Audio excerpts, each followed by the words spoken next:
Halo bos-bosku semua, kita jumpa lagi di channelnya Paito Jutawan. Nah, seperti biasa bosku, hari ini saya akan membagikan rumus prediksi untuk pasaran Toto Macau di periode 1 Maret 2021. Nah, untuk periode sebelumnya kita berhasil JP 9596 karena di angka twin 9 kita berhasil masuk di 956.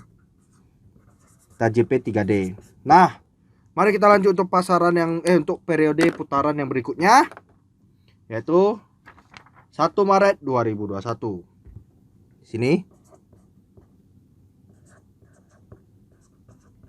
Mari kita mulai. BBFS Bom 17569 versus 1769 versus 50369. Baik, BBFS-nya 1769 503. Putaran kedua BBFS Bom 28463 Portar 2843 versus 61743. BBFS 2843 617. Baik, putaran yang ketiga BBFS Bom saya ada di angka 10689,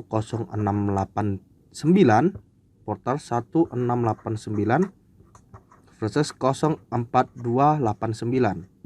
BBFS 1689 042. Putaran terakhir BBFS Bomnya 37682, Portar 3782 versus 69182. BBFS 3782691. Baik, buat para penonton dan bos-bosku sekalian, ini angka-angkanya sudah saya bagikan, dan jangan lupa ini nomor WhatsApp saya di +62 812 3062 1941. Oke bosku, semoga kita jos. Kita jumpa lagi bosku di periode yang selanjutnya. Salam jutawan bosku.